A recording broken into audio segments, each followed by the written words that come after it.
서로 돌아보아 사랑과 선행을 격려하며 모이기를 피하는 어떤 사람들의 습관과 같이 하지 말고 오직 권하여 그날이 가까움을 볼수록 더욱 그리하자. 아멘. 24절에는 그리고 라는 말이 빠져 있습니다. 그리고 서로 돌아보아 사랑과 선행을 격려하라.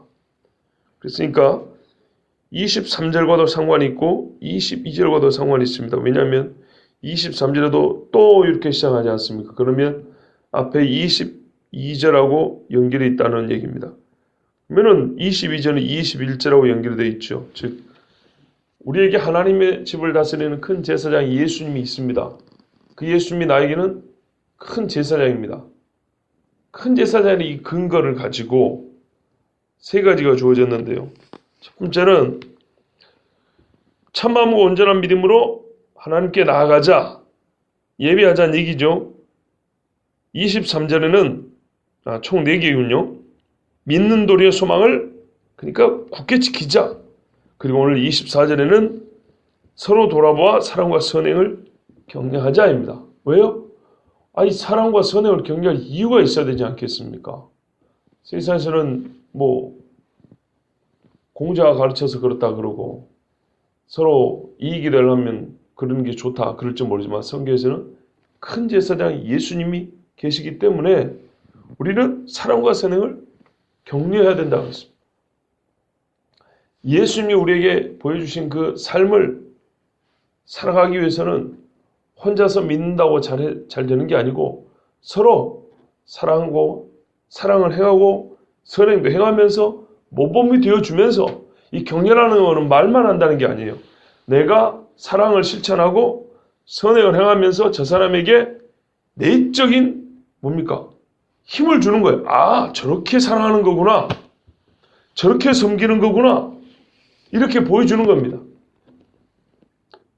그런 이제 사랑과 선행을 보면서도 못 느끼면 그건 어쩔 수 없지만 예수님이 우리에게 대제사장으로 계시기 때문에 그분이 자기 목숨을 아끼지 않고 우리가 주셨기 때문에 우리도 서로 사랑하는 것이 마땅하니라 그랬죠. 그런 것처럼 서로가 서로에게 사랑과 선행을 격려하는 것이 옳다 이런 말입니다.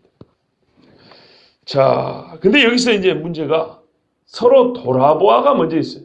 돌아봐야 뭐가 필요한지 알겠죠. 이 돌아보다는 말이 서로 생각하다 이런 말입니다. 원래는 서로를 생각하다 이런 말이에요. 그러니까는 사랑과 선행을 하되 그냥 막무가내로 그냥 하지 말고 생각하고 하라는 얘기입니다. 근데 서로 생각해 보래요. 이게 무슨 말인가요? 서로를 온전하게 알기까지 철저하게 가늠해 보라는 거예요. 예를 들면 오늘 아침에 이제 이렇게 와 계시지 않습니까? 이렇게 봐가지고 어떻게 알겠습니까? 그런데 평상시 생활에 저분이 어쩔 때는 이런 식으로 말을 하더라. 어쩔 때는 저렇게 행동을 하더라.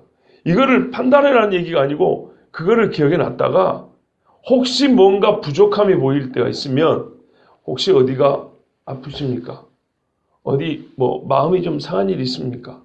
아니면은 조금 고민거리가 있습니까?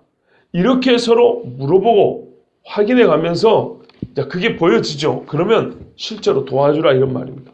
그러면 그렇게 서로 관심을 가지고 기도도 하고 또 물어봐주고 그리고 실제로 도와주는 것을 보고 옆에 있는 사람들은 예수 믿는 사람은 저렇게 살아가는 거구나.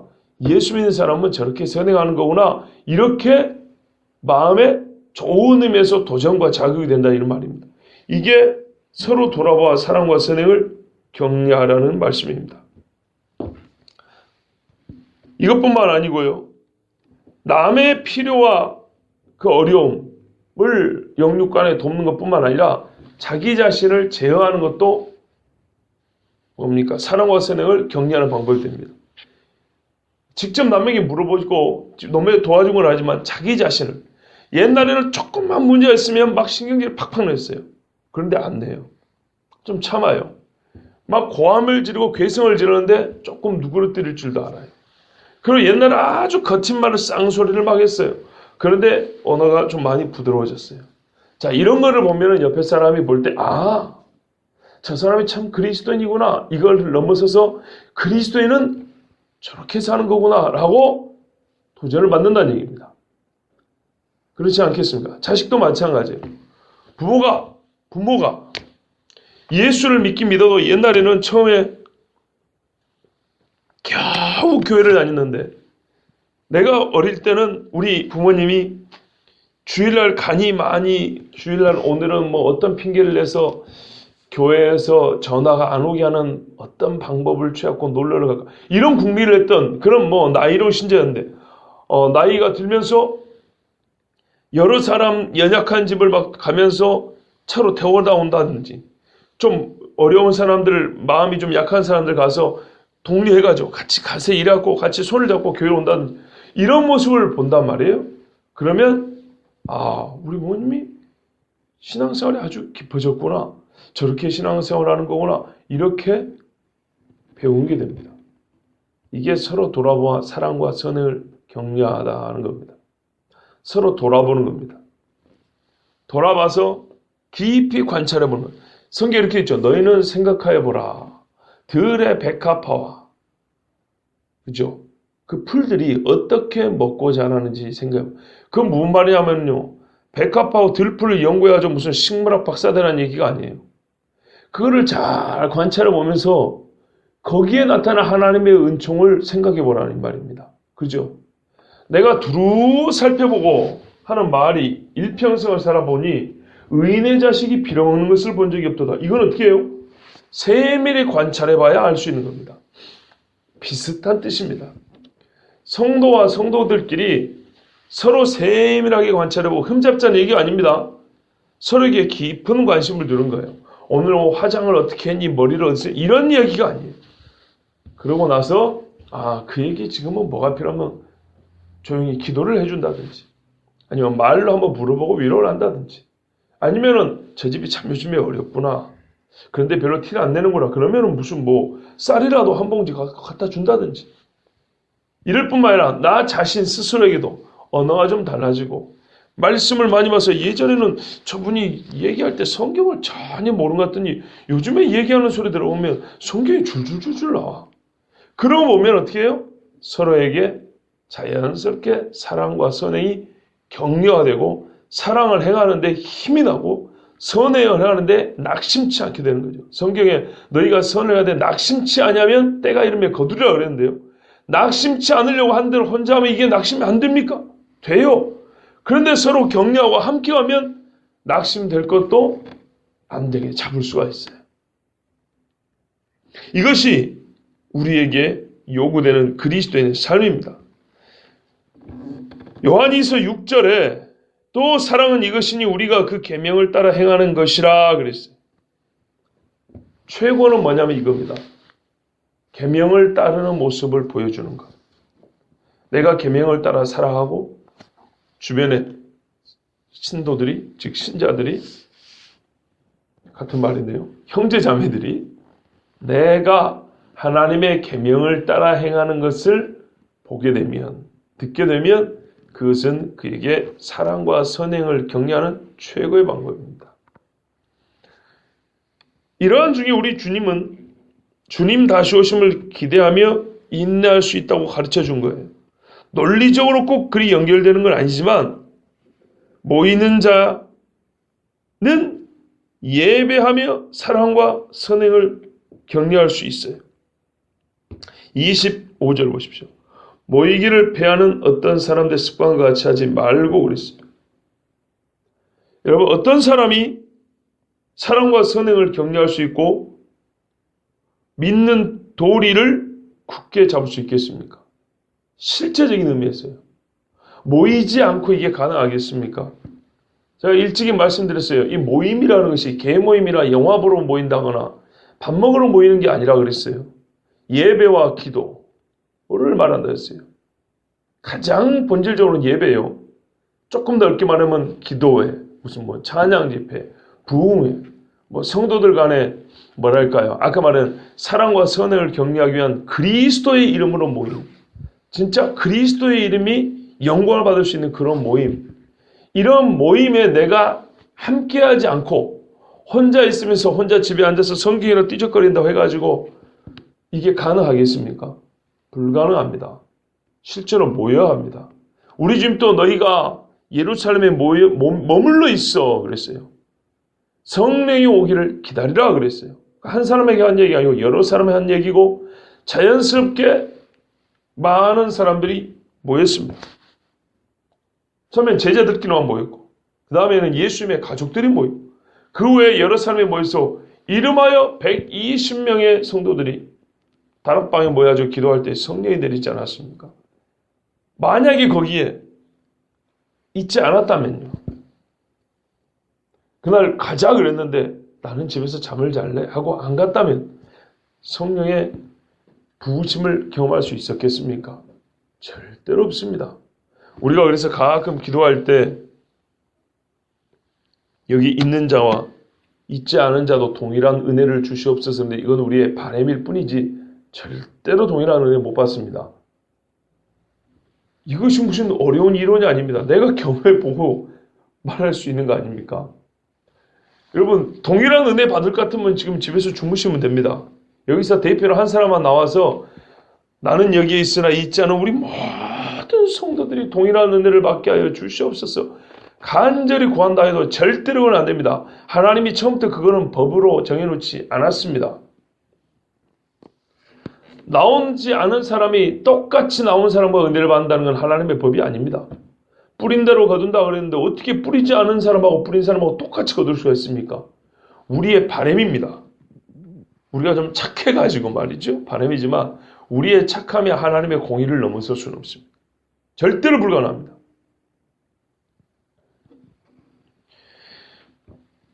여러분 요즘에는요.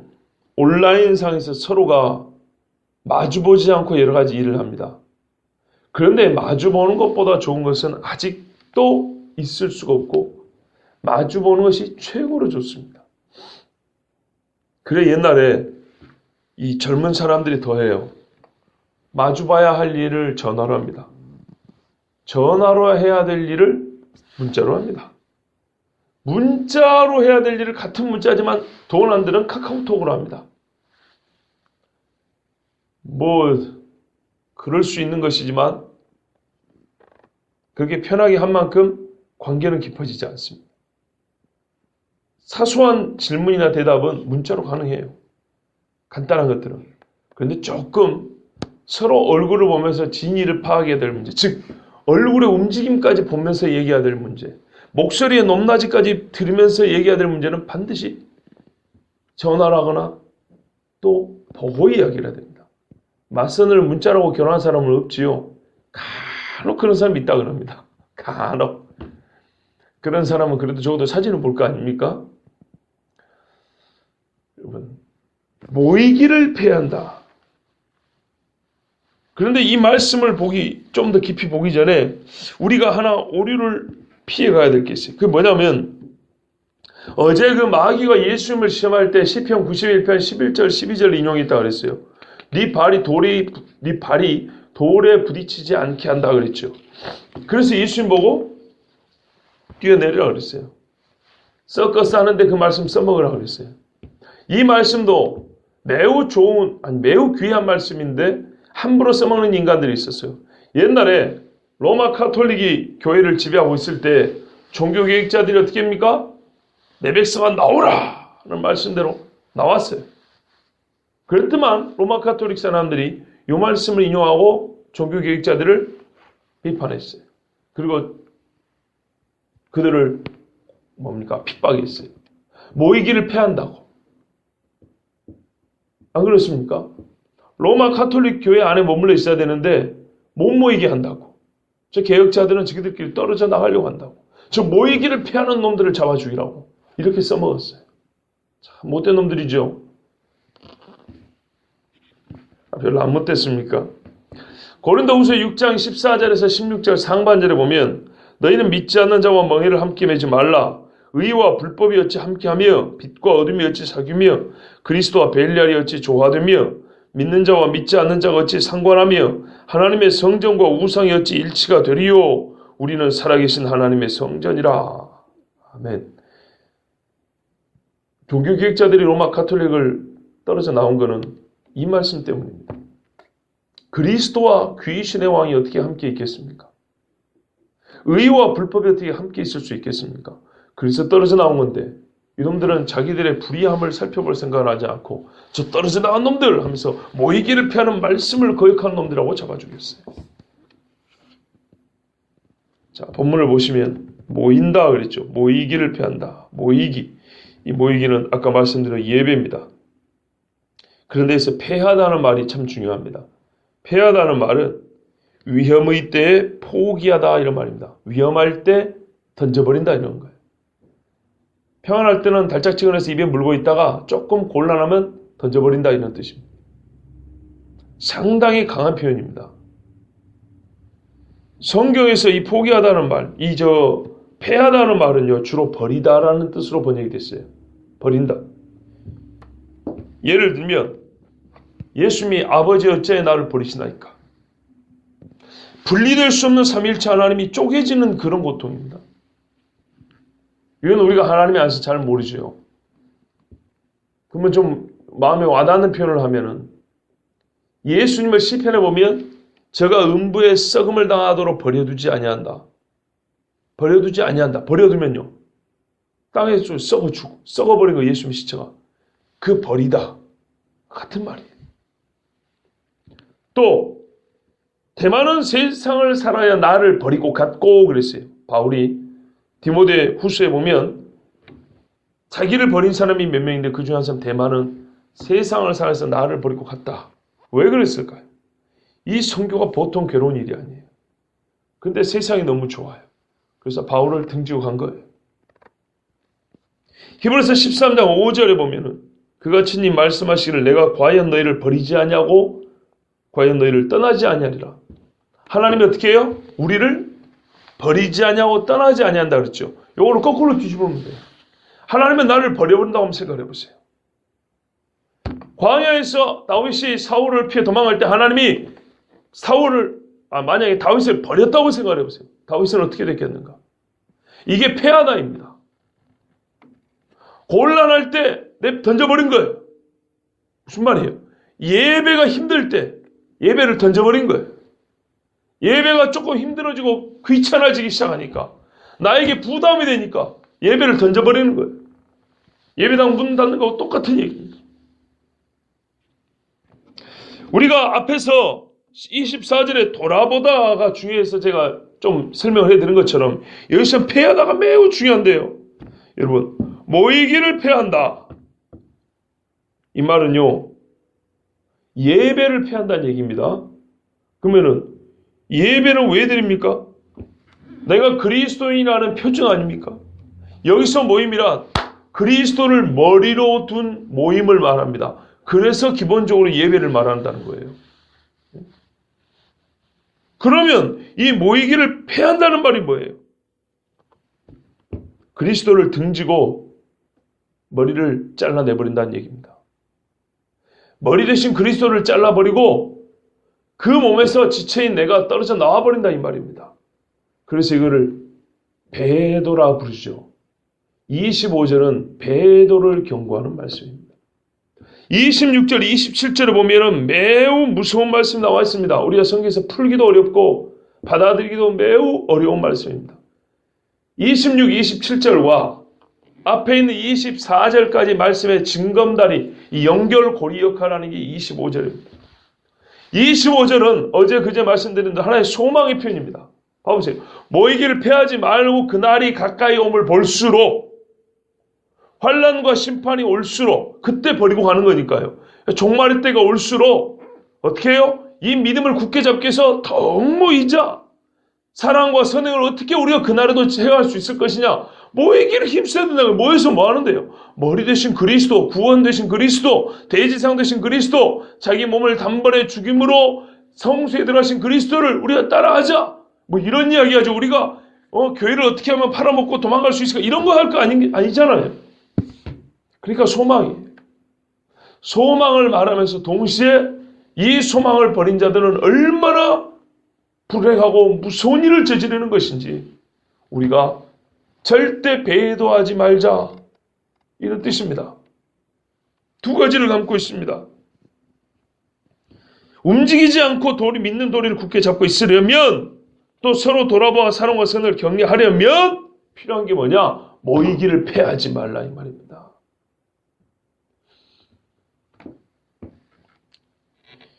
오직 권하여 그날이 가까이 옴을 볼수록 더욱 그리하자. 더욱 모이고 더욱 예배하고 더욱 기도하고 주를 위한 모임에 힘쓰라는 겁니다.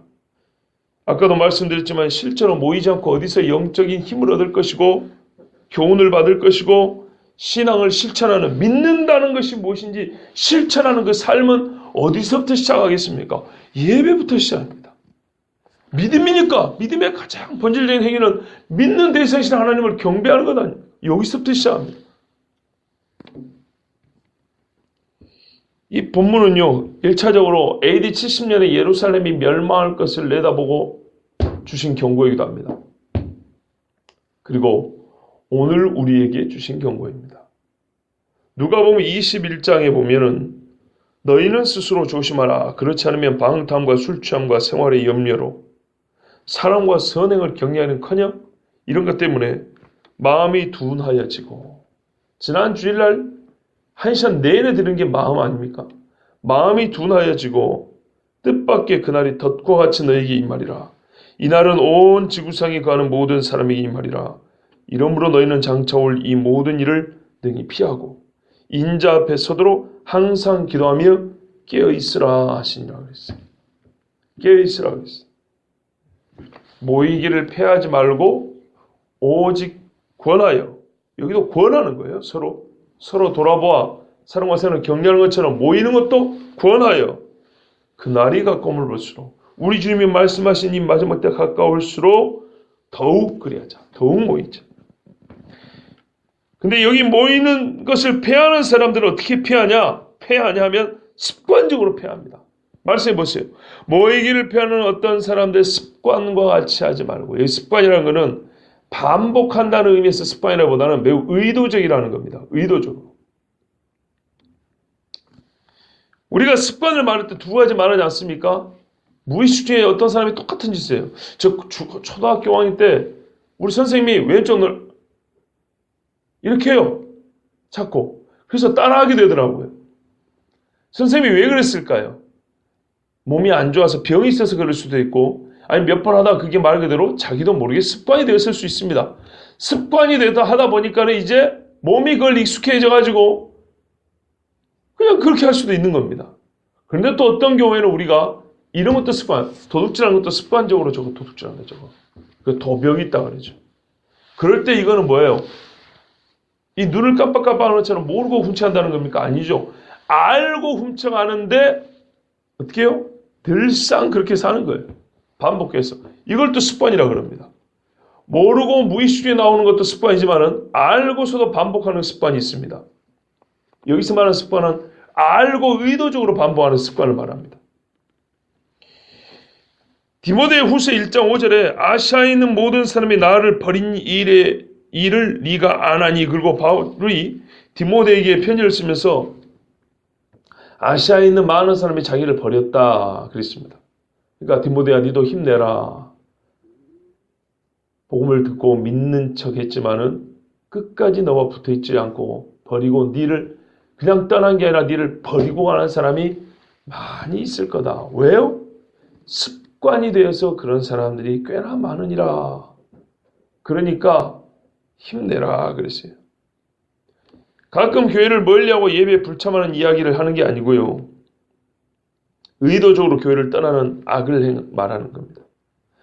교회로부터 주어지는 하나님의 온갖 은사와 말씀을 들어놓고도 어느 날 갑자기 교회를 떠난 사람들, 다시 돌아올 것을 권면하면은 안면을 바꿔가지고 교회와 성도에 대적하고 적대적이고, 들은 바 하나님의 말씀을 조롱하고 자기를 가르친 말씀의 일꾼들을 가볍게 여기는 사람들, 이전에 맛봤던 하늘의 은사들을 땅의 악한 것들로 바꿔치기 한 사람들, 이런 사람들을 자기 교만과 자랑에 빠져있는 그런 사람들, 이런 사람들을 모이기를 피하는 어떤 사람들이라 그럽니다. 습관적으로 교회를 옮기는 사람들. 그런데요, 참 제가 마음이 아픈 거는 내가 설마 이 말씀이 증명되는 시대를 살 줄이야. 우리가 살아가는 시대가 모이기를 피하는 자들의 습관을 쉽게 볼 수 있는 시대예요. 얼마 전에 한 전도사님이 저한테 위로한다고 전화를 했어요. 참 시의적절한 전화를 했습니다. 그런데 솔직히 별로 위로가 안 됐어요.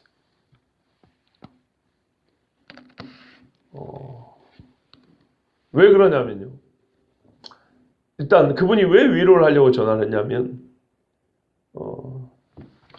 그분에게 제가 설교 파일을 녹음된 걸 보내주거든요. 그런데 분명히 처음에 설교 파일을 보내주면 듣고 소위 말한 받은 소감이나 은혜에 대해서 대답을 해준다고 그랬는데 한 번도 안 해줬어요. 한 석 달 동안. 한 2달 동안. 근데 전화가 왔어요. 메일을 안 쓰고 전화를 하고 싶었다. 아, 그랬냐고. 그랬죠. 그런데 뭐가 힘드냐고. 메일을 보니까는 그런 뭐 비슷한 문구가 있는 것 같아요. 뭐가 힘드냐고 그래요. 그래서 또 그렇게 전화를 했으니까 대답을 해줬죠. 많은 사람이 뭐 우리 교인일 수도 있고 대부분은 밖의 이야기입니다. 자기 교회 목사도 아닌데도 불구하고 와서 물어보는 이야기들이 있어요. 어려움을 토로하는 경우도 있어요. 좀 도와달라고 표현하는 경우도 있어요. 그래서 제가 줄 거는 뭡니까? 성경밖에 없죠. 성경적으로 풀어서 가르쳐주고 그건 잘못 생각하니까 고치라고 말을 해주고 분별도 해주고 아 그러냐고 그리고 이제 막 갑니다. 그런데 그 뒤로 뭐 말이 없어요. 무슨 말이냐면 앞에 있을 때는 좀 표현이 그렇지만 한 목사 당신은 대단한 지각을 갖고 있는 사람이고 당신에게 이 말씀을 들으니까 내가 깨달음이 있고 뭐 이렇게 막 뭐가 오는 것 같아요. 그러면 사람이 흔히 드는 생각에 그 이후로도 계속 가까이 지내고 조금 더 가까이 지내기 위해서 노력할 것 같죠. 안 그래요? 딱 거기까지. 무슨 말이냐면 자기 궁금한 것만 풀고 가고 자기 헷갈린 것만 명확하게 하고 가고 멀리서 놓고 필요할 때 잠깐 와서 듣고만 가고 싶지 곁에 두고 싶어 하진 않아요. 내가 그걸 느끼는 거예요. 아, 나 한인관이라는 사람은 가까이 하고 싶지는 않고 영적인 무슨 필요가 있을 때 와서 조금씩 찔끔찔끔씩 필요한 것만 채워가면 되는 사람이구나. 그러니까 필요한 것을 채워줄 정도의 사람이라는 걸 인정하지만 별로 그렇게 더 이상 가까워하고 싶지는 않구나. 좀 표현이 그렇지만 예를 들면 가끔 설교 한번 듣는 건 좋지만 우리 목사로 모시기는 싫구나. 그런데 여러분은 저를 여기다 데려다 놨어요. 이 표현을 지금 쉽게 하려고 합니다. 누가 뭐 그랬다는 게 아니고 그냥 쉽게 이해가 되게 하려고 하는 겁니다. 세상의 젊은 사람들 같으면 가끔 만나서 남녀가 만나서 맛보기는 좋은데 부부로 살기는 싫어하는 것처럼 그러면 이해가 되시죠? 그런 것처럼 꼭 그런 느낌이에요. 매우 불쾌해요. 그래서 누구 도와주고 싶지도 않고 이제는 성경 갖다 드려서 가르쳐주고 싶지도 않고 내버려 두고 싶어요. 그러면 그래갖고 듣고 가서 또 싫어서 잘하냐? 그것도 아니에요. 뭐가 변화되냐? 별로 그렇지도 않아요. 그러면서 때로 와서는 매우 또 심각한 영적인 근심을 갖고 있는 것처럼 와가지고 진지하게 물어보고 그러면 저는 그 사람이 알고 싶은 것보다 더 막 해줍니다. 그러면 가요. 외롭습니다. 매우 외롭고 내가 뭘 해주는 사람, 뭘 해줬을까? 뭐하라고 이걸 말을 해주고 가르쳐줬을까? 자칫하면 내 말을 가지고 이용해서 나를 오히려 좀 곤란한 경우에 빠지게 할 수도 있는데 한 목사가 그럽기도 하고 그럼 피곤해지잖아요. 더 이상 가까워지기는 싫지만 가깝게 두기는 원하지 않지만 꼭 필요할 때는 한 번씩 가서 물어보고 써먹을 수 있는 목사. 상당히 기분이 나빠요. 막 힘도 빠지고. 그런데 그거를 정확하게 체크하고 저한테 위로해준다고 전화를 했어요. 정확하게 알고. 와. 확실히 통찰력이 있는 분이에요. 전화를 끊으면서 고맙다 그랬어요. 그리고 제가 그랬죠. 그러면 예전처럼 보내드린 설교를 계속 보내드릴게요. 근데 대답이 별로 시원찮아요. 그래서 별로 기분이 또 안 좋아져 버렸어요. 그리고 마지막으로 하나 더 보냈어요. 제 입으로 말한 거니까 보낸다 했으니까. 자, 여러분. 저 같은 사람들이었는데 바울이나 디모데 같은 경우는 성경에 나와 있잖아요. 얼마나 괴로웠겠습니까? 근데 지금 시대가 제가 지금 말씀드린 요지는 뭐냐면 지금 시대는요. 예수님을 그렇게 버리고 예수님을 머리에 두고 모이는 것을 폐하는 것을 습관으로 사는 시대라 이런 말입니다. 얼마나 우리가 하나님 앞에 할 수 없는 짓을 하고 있고 교회들이 해서는 안 되는 성도들이 해서는 안 되는 짓을 하고 있는지 모릅니다. 성경이 가르치는 믿는 도리를 제대로 가르치지 않는 교회 시대고 사랑과 선행을 교회에서도 보기 어려운 때가 되어버렸습니다. 그리고 25절을 보자면 성도들은 조금만 마음에 거스리는 말을 들어도 교회를 그냥 떠나버립니다. 조금만 부담되는 설교를 하면은 뒤에 가서 궁시렁을 냅니다. 그래서 교회를 떠나가지고는 익명으로 교회 출석이 가능한 데를 찾아다닙니다. 큰 교회 찾아갑니다. 헌금 부담 없고 봉사 부담 없고 교회 양인으로서 종교생활 좀 멋들어지게 할 수 있는 유명한 목사님이 심하는 대형교회를 쇼핑하고 관람하듯이 찾아다닙니다. 진짜입니다. 여러분 요즘도 그런지 모르는데 제가 몇 년 전에 들은 통계입니다. 한 주일에 우리나라에 교회를 이 교회 저 교회 다니는 사람이 30만에서 50만이라고 했어요. 웬만한 도시가 움직이는 겁니다. 얼마나 무서운 이야기인지 한번 봐보세요. 모이기를 피하는 어떤 사람들의 습관, 이게 지금 우리가 보고 사는 시대입니다. 그래서 제가 마음이 슬픈 거예요. 이 말씀이 실제로 증명되는 시대를 살 줄이야.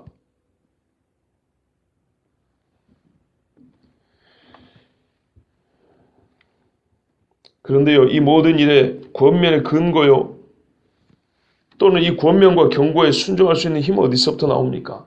그는 23절 초반에 약속하신 이는 미쁘시니 이 말씀에서 나옵니다. 누가 약속했습니까? 그리스도 예수님입니다. 그러나 보다 정확하게 말하면 삼위일체 하나님입니다. 내가 주의 뜻을 행하러 왔나이다. 성자의 이야기죠. 또 성령이 증언했죠. 성자와 성부의 뜻은 하나죠. 지금 우리가 계속 그 앞에 봤죠. 삼위일체 하나님의 같은 뜻으로 우리의 구속을 행하셨습니다. 우리에게 이 모든 새 언약을 주신 분입니다. 삼위일체 하나님이 뭘 약속했습니까?